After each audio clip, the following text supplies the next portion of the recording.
Hello, I am Emilio Delgado Martos, Principal Investigator of the Archer Project.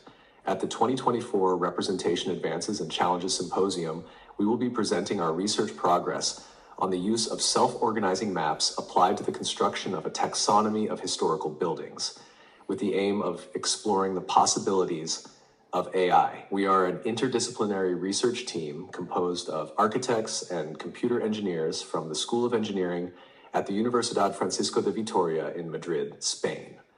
Since 2019, we have been developing methodologies for the automatic analysis and reconstruction of images of historical buildings in ruins using deep learning techniques, such as GANs and NLP.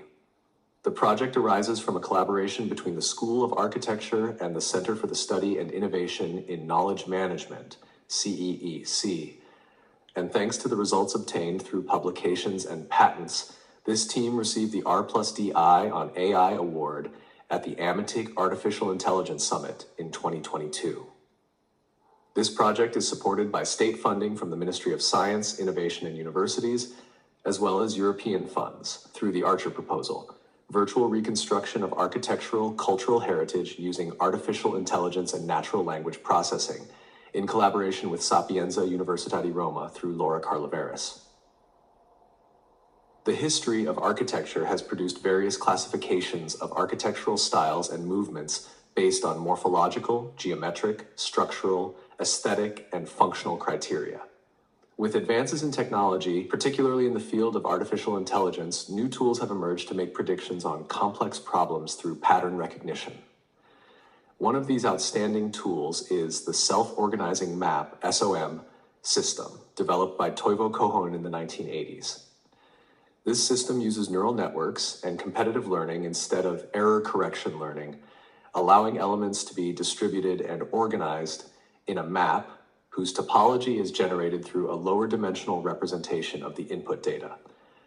This type of network possesses unsupervised competitive learning, and there is no external instruction indicating whether the neural network is operating correctly or not, as there is no output or goal to which the neural network must aim. The self-organizing network must discover common features, regularities, correlations, or categories in the input data and incorporate them into its internal structure of connections. It is said, therefore, that the neurons must self-organize based on external stimuli, or data. In competitive learning, neurons compete with each other to accomplish a given task. The goal is for only one output neuron or a group of neighboring neurons to activate when an input pattern is presented. Therefore, the neurons compete to activate with one neuron emerging as the winner while the rest are inhibited. The purpose of this learning is to categorize the input data, classifying similar values into the same category, thus activating the same output neuron. Classes or categories must be created by the network itself, as it is unsupervised learning through correlations between the input data. In our research, we have taken advantage of the study of the floor plans of 60 Mudejar churches, 11th to 13th centuries, to generate a series of self-organizing maps, which require detailed analysis and interpretation to understand the criteria with which the neural network operates. The selection of architectural examples was made after an extensive analysis of over 120 churches from the aforementioned period. Once the cases were selected, we reproduced the original state of these structures in floor plans and 3D models. In other research projects we have explored ways to reconstruct ruined buildings using GAN and natural language processing technologies. In this case, we have used the architectural floor plans to study whether there are patterns that determine a specific grouping or criterion beyond traditional analyses based on historical studies. The results of this experimentation are surprising, but first, let's briefly explain how it works. From the dataset introduced into the neural network, which includes the 60 architectural floor plans, each piece of data is distributed across all the neurons. The network we designed seeks specific patterns to distribute the data in a matrix. But based on what criteria? The algorithm aims for each neuron to specialize in one or more predominant patterns. This occurs after more than 50,000 iterations. Once this process is completed, the matrix predefined. The distribution of elements in this matrix is justified by establishing a distance between each neuron and adjacent neurons, inferring specialization and similarity of the patterns chosen by the neurons. To better understand the results, the X and Y axes represent explanatory variables, which are unknown to us a priori. For example, one criterion could be the size of the church's nave or the presence of one or more apses. However, this organization on two axes or explanatory variables requires a deeper analysis. In previous experiments, we worked with architectural floor plans that maintained their scale relationship. This resulted in the explanatory variables being predominantly determined by the building's scale. We hypothesized that the specialization of neurons may have been influenced by the number of pixels each floor plan incorporated. In this experiment, we normalized the size of the buildings, assuming that scaling the buildings by 3 to 4% could introduce some error or deviation due to wall thickness, the size of openings, and the presence of specific architectural elements. However, we believe that the self-organizing map offers other possibilities. So, how can we evaluate whether we have achieved a good result with this technology? We have identified 3 key metrics. The first measures the distance of the clusters, which are the specialized neuron groups.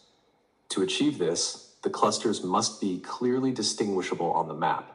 We tested increasing the size of the matrix to see if the clusters became more evident, but we found that the architectural floor plans became excessively isolated and the clustering was lost. The current matrix size, 8 by 8, allows for better visualization of the differentiated clusters.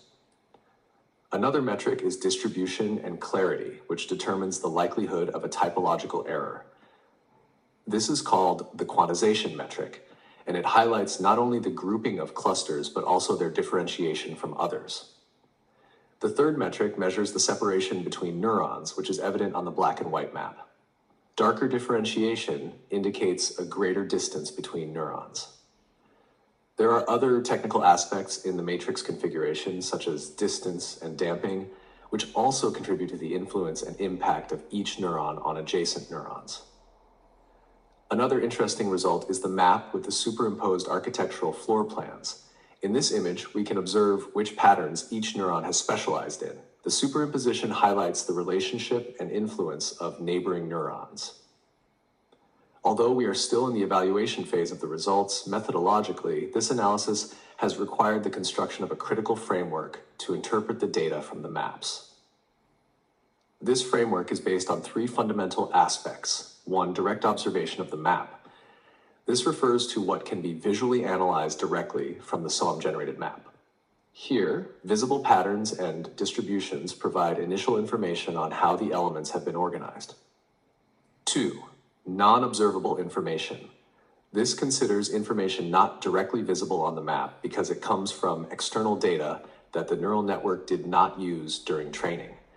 This information can be crucial to understanding historical, cultural, and architectural contexts influencing the structures analyzed. 3, critical deduction. This involves critically interpreting the map, deducing relationships and patterns that are not immediately obvious.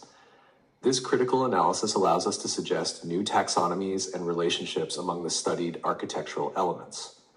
The SOM system and the critical framework used for its interpretation can suggest a deep new taxonomy from which it is possible to discover new relationships among architectural structures. This methodological approach not only helps us better understand historical styles and movements, but also provides tools for predicting and classifying future architectural trends. The use of AI technologies, such as self-organizing maps in the study of historical architecture, offers a new perspective and methodology for classifying and understanding architectural styles and movements. This tool, along with a well-constructed critical framework, can revolutionize our understanding of architecture and open new avenues for research and analysis in this field. The ability to generate topological representations of complex data and deduce new relationships from them represents a significant advance in how we approach the study of architecture and its evolution over time. In conclusion, we would like to thank the organizers for the invitation and the time dedicated to making this symposium possible.